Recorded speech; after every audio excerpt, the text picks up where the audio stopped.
Yo, what is up? So it is raining outside, it is damp and dreary, so I've decided to turn on some light about my person in order that you may see me better. So hopefully that'll help. Today I want to talk about a book called Player of Games, written in 1988 by a gentleman by the name of Ian M. Banks. And it's another culture book. It's amazing. It's one of my favourite books that I've ever read, and I just enjoyed it immensely. It's about a gentleman by the name of Jernal Murat Gergely, who is an absolute boss. He's a great protagonist. He is a player of games. Murat means player of games. And he just goes around playing games all the live long day, beating people, learning games, traveling to tournaments, just owning people, getting emails from people saying, please come to this tournament. And he's like, nah, mate, I'm too good. I'm too busy. Ain't nobody got time for that. I'll just beat everyone anyway. So he's kind of like famous and everyone loves him and he's just like an absolute boss.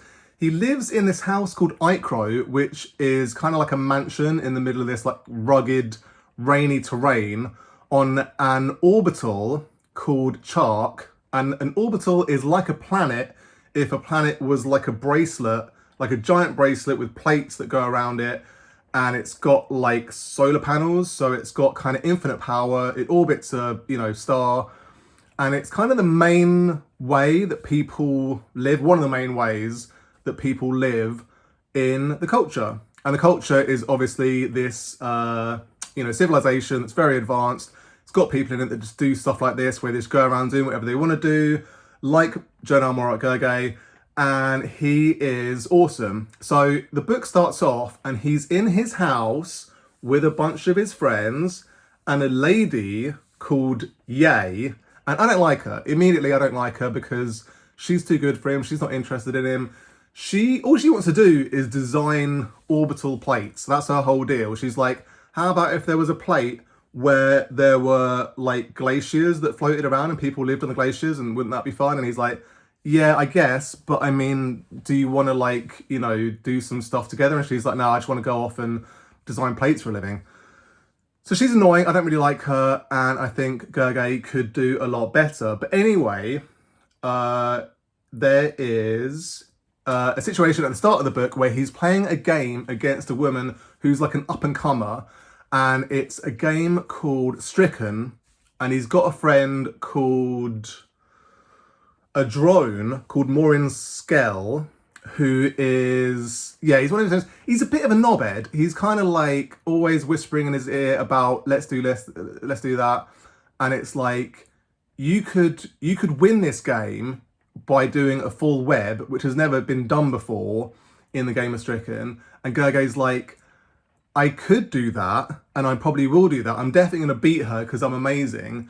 And Morin Skell's like, well, I could like cheat for you and tell you where all her pieces are on the game board, and then you could just get this full web and become even more famous than you already are. So he kind of talks him into cheating. And then when I was reading it, I was like, don't do it, don't cheat, because you're already like the best person at playing games ever. Like, why would you take the risk of cheating? But he talks him into it, he cheats, and he wins, but he doesn't get the full web, which is a bit annoying. And so Morin Skell has this thing over him anyway, even though he didn't get the full web.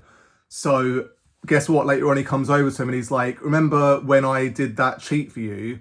Now you owe me, and I'm going to call in my favor immediately. So I want you to go to Special Circumstances, which is an organization in the culture that just do like covert ops, basically.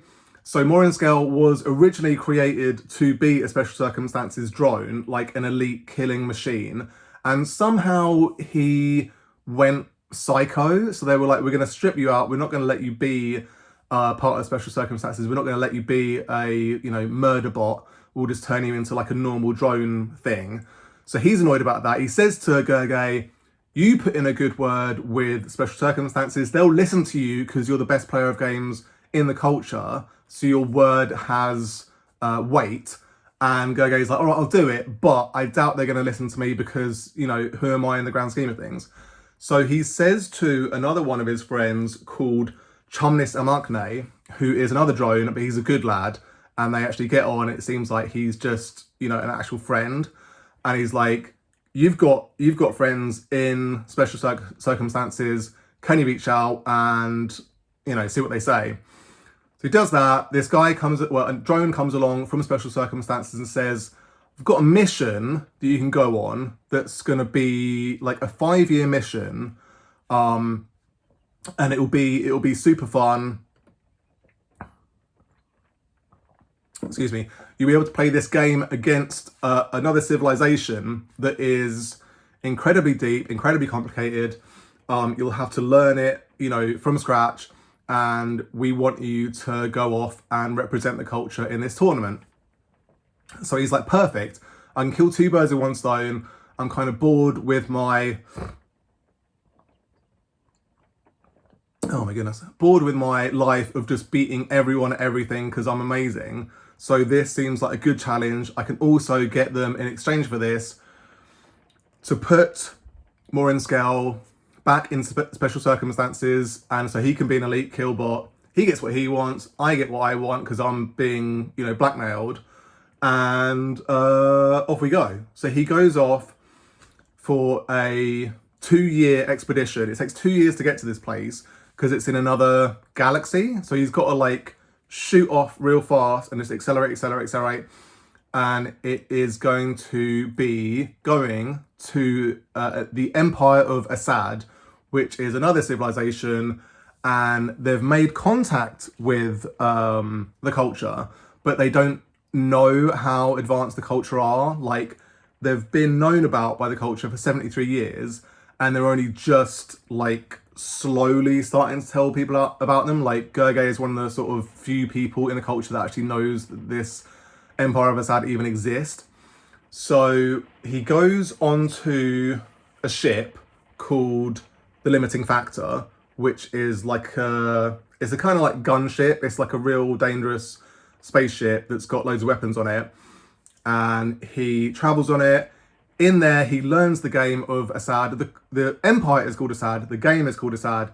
Everything about this civilization is just concentrated on this game. And so it basically determines social rank and political position. So if you win this game, this huge game that happens every 6 years, then you become, or the ultimate winner becomes the emperor. And then going down the pecking order, you become generals and bishops and all the other social positions in society is determined by Assad. So their home planet is called Ea, and I feel like calling it Ea is basically saying it's Earth. Assad is kind of what would happen if the current Earth human civilization became sort of very advanced, because they're just scum. They're absolute scumbags. The planet of Ea is described as blue, white, and brilliant, which I feel if you saw Earth would be a pretty good description of it, because it is essentially blue, at least. So he's asked if he wants a killbot to go with him on this mission, and he's like, "No, I just want a normal drone. If I have to have anyone with me, I just want to have a normal drone that's not going to be able to just kill people at will. I want to be on the same level as everyone else when I'm in this playing this game with this other culture." So he's got, what's his companion called?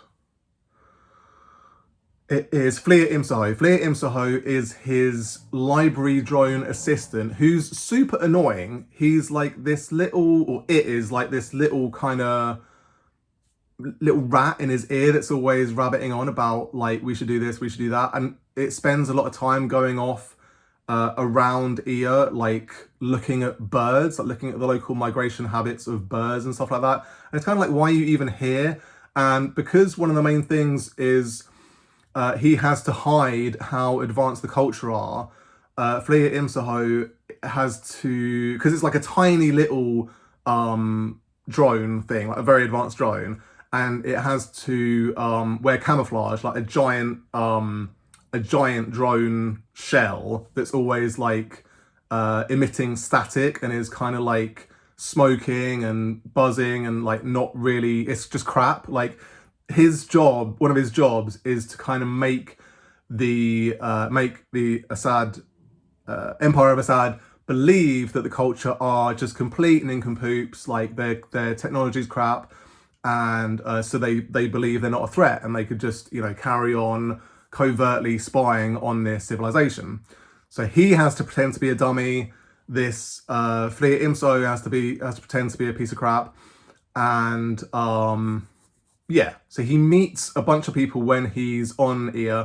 One of the first people he meets is Lo Peckwill, who is a member of the Assad civilization, but he's like a good guy. Like he's kind of on Gergely's side for the whole time, and it feels like normally these guys are described as like they're moon-faced for a start, and they're kind of arseholes. Like they don't treat people from other civilizations well. Like one of their main things is like they invade other civilizations' territory and take it for their own, and they're basically like Nazis. Like they kind of believe that they're the superior race, everyone else is beneath them, so should just be subjugated and is just like subhuman, so to speak.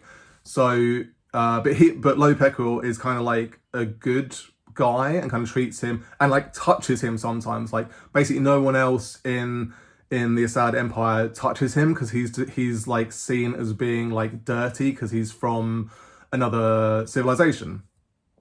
Another person that he meets is Jehovah Hamzar, who is the culture ambassador to Assad, and he is basically like an alcoholic. He's a womanizer. He enjoys womanizing the females in the Assad Empire. He's like always drinking. He always wants to go out partying.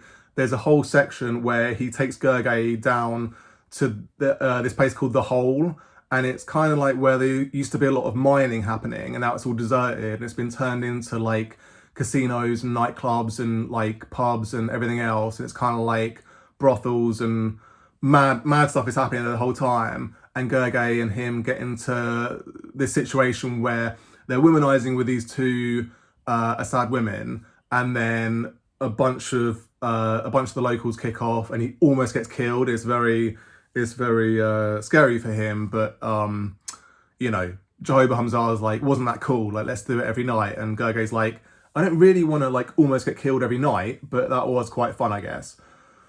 So he's got his companion join. The Assad culture is a strange one. They have three sexes. So they have males, females, and then they have apexes or apices. And so you've got like kind of the normal thing of males and females is like they have sex in order to have kids. But in the Assad Empire, they've got this apex sex, which is kind of like a middleman. So it's like bigger than males and females. Like females are by far the smallest of the three sexes. Apexes are like the brutes, like they're real tough guys, and they're real like bigger, smarter, stronger. Like they're like always at the top of the pecking order in all things. So that's another thing that Gergely has against him, because he is a male. They kind of look at him like you're not as good as an apex. Like the apexes are the best. So he's got a lot of stuff going against him from the start. Like everyone can play Assad, and everyone does play Assad in the Empire, but women basically never do well because they're always ganged up on and just beaten in very early stages of tournaments. So like it's kind of institutionalized sexism against males and females anyway. So that they basically have no chance of ever getting up to higher levels of political or cultural positions. There's corruption and favoritism like endemic to the Assad Empire. So the people that are already in power work together to keep each other where they are. Like, so if there's tournaments, like the generals and the admirals and like all the high up people work together, so they keep the lower people where they are. And so because the whole point of the game of Assad is it's supposed to make sure that the people in the highest positions are the best at playing this game, which is supposed to represent like running a civilization, running companies, like running it's like the perfect game in a lot of ways because it's very complex. You have to be thinking like, you know, 10 steps ahead. There's so many pieces. Like the game board is described as, I think it's like 20 meters cubed. So it's kind of like a huge game board. And so you have to like be aware of everything that's happening. There's loads of different game pieces. There's 3 different game boards. So, and each one has different rules. So it's very complex. So if you're good at it, the theory is that you'll be good at running a company, you know, like a civilization, like whatever position you end up in, you'll be really good. So yeah, there's also eugenics in the Assad Empire. So everyone is the same skin color, everyone is the same build. There are like some variations allowed because they don't understand what's it called, like inheritance essentially. So like if you exist and you're like black or like another skin color or whatever, you're allowed to exist. But if you have a child that is a different skin color, they'll just be, you know, killed immediately. So it's kind of like it's a weird thing. Like there's a lot of like societal problems. So like people live in really bad conditions, like in poverty. And so they kind of get under the radar to a certain extent. But if you're like in the upper echelons of society, you're not allowed to be anything other than white and like have that kind of like uniform body sort of build. So yeah, the Assad game is like there's a lot to it, and Gergely takes a long time to learn it. Like on his 2-year journey to Ea, he's like learning the game nonstop, and because it takes so long to get there, he's on a GSV, which is like a humongous ship that has loads of ships in it, and it's called the Little Rascal, and it's described as being 4 kilometers tall, 53 kilometers long, and 22 kilometers wide, and it has a population of 250 million people. So it's, again, one of the primary ways that the culture population exist. Like there's orbitals, there's GSVs, like very few people live on planets because planets are considered to be kind of like budget. Like you can't really control a planet in the same way that you can control an orbital or a GSV. Like you can have, you know, the temperature set to a certain temperature. You can have like the weather set to a certain thing. Like everything can be like perfectly calibrated to your liking. And you can, like in an orbital, you can move to a different plate. Like if you want to live in a kind of Arctic environment for a while, or like a more arid environment, like whatever you want to do, you can like move there. Whereas like a planet is kind of like, it is what it is. Like I guess you can terraform, but I think in the culture it's kind of considered to be better to live on an orbital or a GSV. It's kind of like the normal thing. And also like if a GSV is attacked, it's such a like perfectly you know, organized weapon that if anyone attacks it, it's like there's no chance. Whereas a planet is kind of harder to defend in that way. So yeah, there's a bit like early on in the book where he meets this woman at this dinner party because he's kind of treated like you know, an honored guest in some ways. Like even though they look down on him to a great extent, he goes to one of these, you know, banquets, and he meets this woman who's just called Chunev Dotley's daughter, and he's like, she's very beautiful. She's the first female in this civilization that he's attracted to. They get on really well. He's like, "Are you playing in this tournament?" And she's like, "Yeah." And he's like, I hope I'll play against you at some point in the tournament. And she's like, "It's not going to happen because we're not in the same first round match together, and I will just 100% be knocked out immediately." And he's like, "Why is that going to happen then?" And she's like, "Well, as good as I am, everyone's going to work against me to knock me out, and that's just the way it is." And so like, I kind of felt like he would meet her later on in the tournament and she would have somehow gotten through early rounds to get there, but she's never seen again. Like he keeps on talking about her afterwards as being like someone he wishes he could meet up with again, but he only remembers that she's like someone's daughter. Like he doesn't even get to know her name. So it's kind of like this one woman that he gets along with in the Assad Empire is sort of seen fleetingly, and then she's never seen again. So it's like a weird decision to do. But I think one of the recurring themes is like his love interest on Chark Orbital was Yay, and they just were never going to get together. His main love interest on Assad in the Assad Empire is this woman that he doesn't even get to know the name of. Like, they don't even like go on any dates or anything like that. So it's kind of like he is unlucky in love. Like, he's as good as he is at playing games, he's not good at playing the game of getting with a female.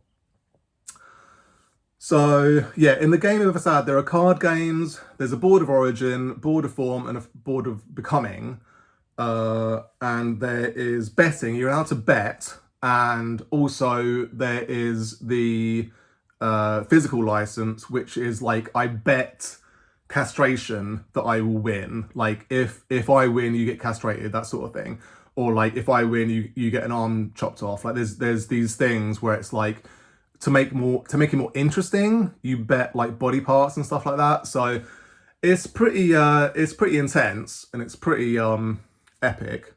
So yeah, throughout the book, but I feel like almost as soon as he leaves for his mission, he's given this bracelet, which is it's like Chark Orbital. It's kind of like a physical representation of Chark Orbital. And initially he thinks it's just like a static thing, like a normal bracelet, like it doesn't do anything. But then he slowly realizes that it actually is a direct corollary, whatever the word is, to Chark Orbital. Like, it shows the day-night cycle, it shows what's actually happening on the orbital. So that is like a constant reminder of home and of the culture which he is representing. So on the way to Ea, he's kind of thinking like, why am I being sent on this mission? Like, ostensibly it is to play in this tournament, like that's why he's being sent.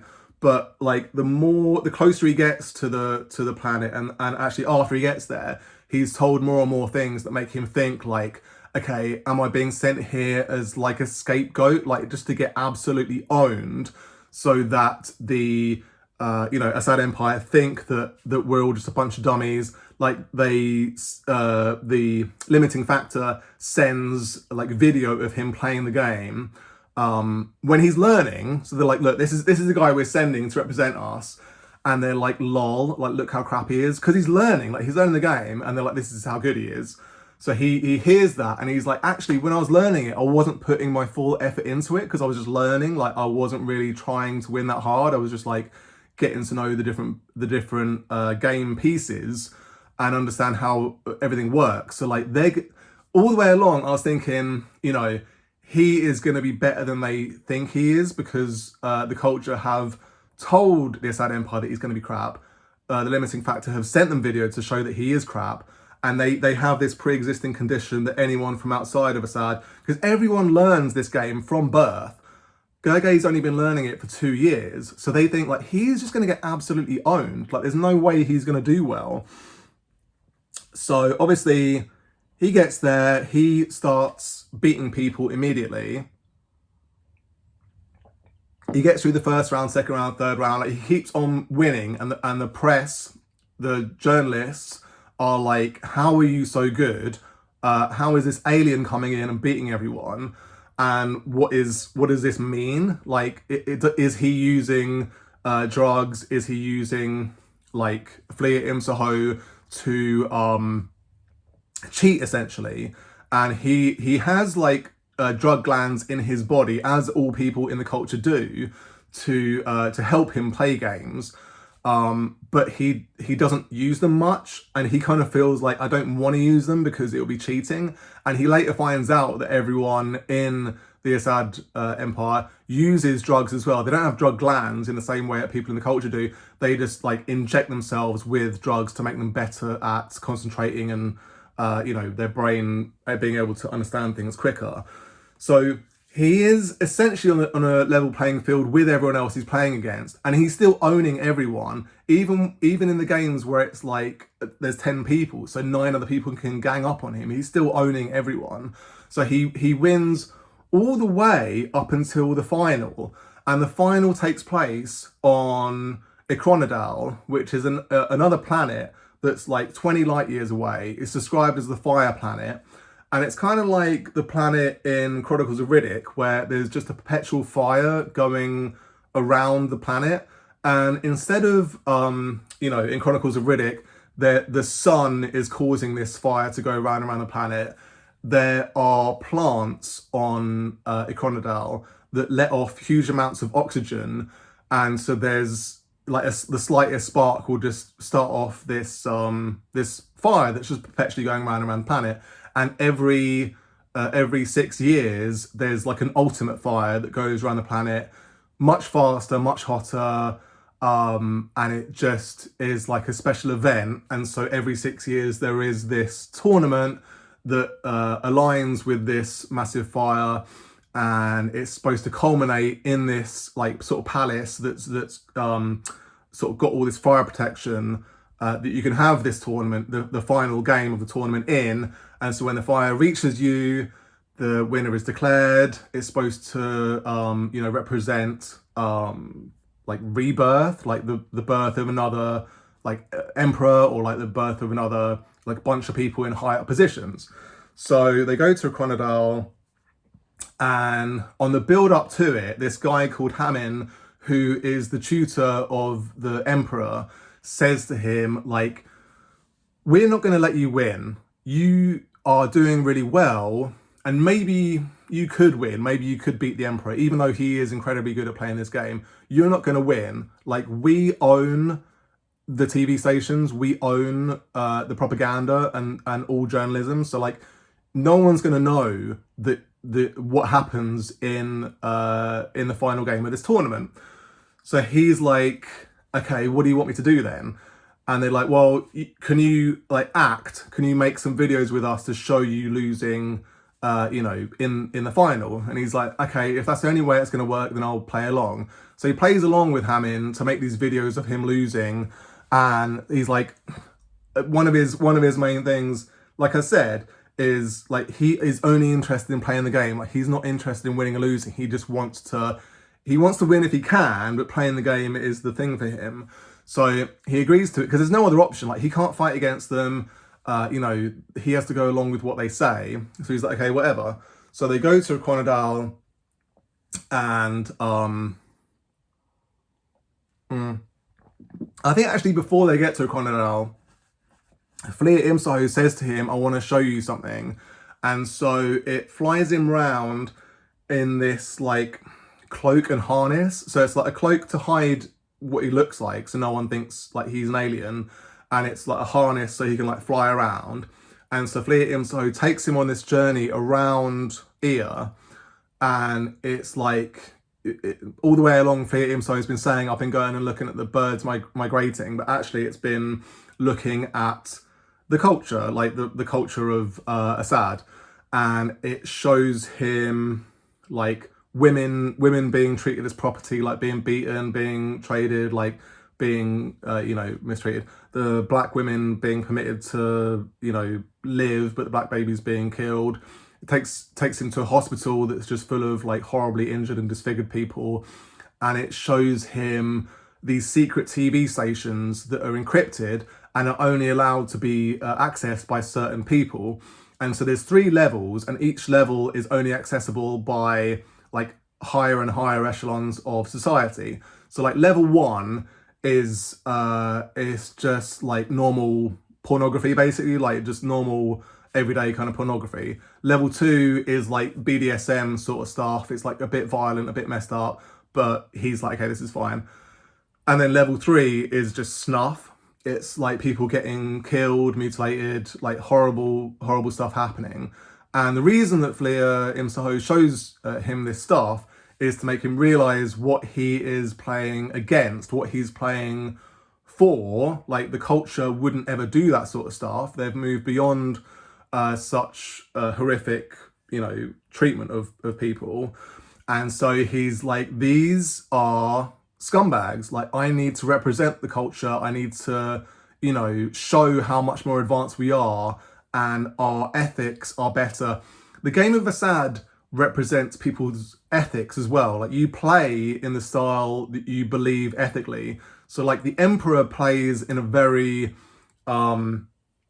imperious way, in a very like dictatorial, violent, warmongering sort of way, and just destroying everything. Whereas Gurgay is much more of like, tactical. I'm going to take this section. I'm going to take some, prisoners. I'm going to, play the long game a lot more, and like more of a, cerebral type play. So at that point of seeing the hospital, the level 3 TV, having seen the way that women are treated, like his time in the hole where he saw, all the depravity of like the mad stuff happening in the underbelly of society. And there's like a prison as well on Ea that's like a labyrinth. And the way it works is like, if you're convicted of murder, you're put in an impossible position in the labyrinth that you're never going to escape from. And the lesser the crimes are, you'll be put in like an easier position to get out of the labyrinth. But every time you make a mistake, like if you get one of the puzzles wrong, you're set back further. So even if you just like steal a loaf of bread or whatever, you could be put in the labyrinth and keep on making mistakes to where you never get out. So they treat prisoners unfairly. Like if you're higher up in the echelons of society and you're put in the labyrinth, you can basically pay to get out. Like it's super easy to get out if you've got loads of money. So he sees all these things in society and he realizes like, these guys need to be beaten, and I need to show them how good the culture are. I'm here to represent the culture, so here we go. So when he goes to Chronodal, he's like, I'm going to beat this guy so bad. And even though no one's ever going to know about it, because I've just been told like the propaganda machine isn't going to let anyone know, I'm going to know, he's going to know, and I'm going to prove the superiority of the culture ethics. So he goes there. The Emperor has one of the coolest names of all time. I enjoy the Game of Thrones nomenclature of like, kings, queens, all this kind of stuff. So the Emperor is called the Imperial Highness of the College of Konsev, Prince of Space, Defender of the Faith, Duke of Groznychev, which is the capital city of Ea, Master of the Fires of Chronodal, Emperor Regent Nikosar I. So he's like Emperor Regent. So the last Emperor died, and there hasn't been a great game since. So he's like Emperor in waiting, I guess. Like he needs to win this tournament in order to become like the full Emperor. So he plays, like Gurgay plays against Nikosar, absolutely wipes the floor with him. It's embarrassing. Like they play for like 10 days and it's kind of like good. It's like the best game anyone's ever seen. And Gurgay gets to the point where he's like, okay, this guy's actually pretty good. I'm going to play like I am the culture and he is the Assad Empire. And when he does that, he plays in this completely different style that's just so overwhelming to Nikosar that he's like, I'm screwed. Like, so on the last day, when the fire's about to hit, Nikosar opens up all the shutters in the main room of the palace. And everyone in the room, there's like a massive audience. And was like, shouldn't the shutters be closed at this point? Like the fire's going to hit in a few hours. And they're like, yeah, the shutters can be closed at the last minute. It's fine. And as they're playing, like Nikosar says, I know you've beat me, but guess what? I'm still going to beat you because I've got all the shutters open and you're going to burn. So the fire hits early. Gurgay's like, I've still got a few hours, but Nikosar gets his people to make the fire come even faster. And so this smoke starts coming in, this fire starts coming in and burning the ceiling, burning all the spectators. People start panicking and trying to get out, but all of Nikosar's guards start shooting everyone. And Gurgay's like, what is the point? Like, you're going to die. Everyone in here is going to die. Like, what is the point of this? And he's like, I am going to win. And that's all that matters, is that I win. So Gurgay is like, this is absolute madness. Like, I've won and this guy is still going to beat me because he's cheated by opening up these shutters and just killing everyone in this whole room. So everyone's dead. It's just Nikosar and Gurgay left, and he pulls out a sword and he goes at him. He pulls out a laser and he goes at him, and Flea Imsahu comes out of nowhere and creates like a force field around Gurgay and deflects the laser blast back into Nikosar's face and kills him. And Gerge's like, what was that? And he's like, oh, I just did this magic trick, don't worry about it. And like the whole building sets on fire. Gerge wakes up and he's like, what happened? And Fleer Im Saho is like, I saved you, you're fine. Like the limiting factor's on its way back. Like we're gonna be picked up in a couple hours. Like it's all good. And he's like, okay, what happened? What happened to like Nikasar? What happened to the game? What's happening to the to the Empire? And Fleer Im Saho's like, well, the Emperor's dead now. Like word of you beating him is gonna, go out to the populace. Because like Jehovah Hamzar knows about it, Lopekal knows about it. Like a few, Fleer Im Saho has let a few people know that the Gerge has actually won. So that's going to slowly filter out to the whole population, and there's going to be, basically a civil war because Gerge has shown that the culture are superior, and the Empire of Assad is beatable essentially. So he's like, but you're a library drone. How did you get that force field? How did you save me like from that position? And he's like, actually, my full name is Sprant Fleer Im Saho Wuhandrahan Zato Tribiti Morin Skell. So all along, he has been Morin Skell, the guy that tricked him into cheating at the game at the start of the book, and he's been his companion for the whole time, but just in disguise. And so that is the end of the book. And you're like, what? But the whole way through the book, you have this narrator figure who is talking to you, saying like, isn't this interesting what's happening? Like this empire is so messed up in all these ways. What is our protagonist going to do? I guess you're wondering who I am. I'll let you know at a certain point, but don't worry about it at the moment. And so all the way along, I was like, okay, who's this guy going to be? I don't think it ever occurred to me that it would be Fleer Im Saho. Maybe it did, but I don't think it ever occurred to me that it would be Morin Skell, because one of the things he said to Special Circumstances when he got this mission was, I've got this guy called Morin Skell who's I don't think he ever says like he's blackmailing me into this, but he says the only way I can go on this mission is if Morin Skell believes he's going to join Special Circumstances. So I kind of took that to mean that Special Circumstances would assassinate him, would just get rid of him out of the equation and anyone that he was associated with, and just make that the easy way out. Because to put him in Special Circumstances is kind of like, let's put a psychopath in this really key position. But then at the end, when it turns out he was the narrator, he's an unreliable narrator anyway, and he was playing this long game all the way through. So like, was he a psychopath in the first place? Was he taken out of Special Circumstances in the first place? Like, obviously he's been playing this game throughout, and he's been in Special Circumstances throughout. So this was his mission, to get Gerge to play this game, to beat the Empire of Assad.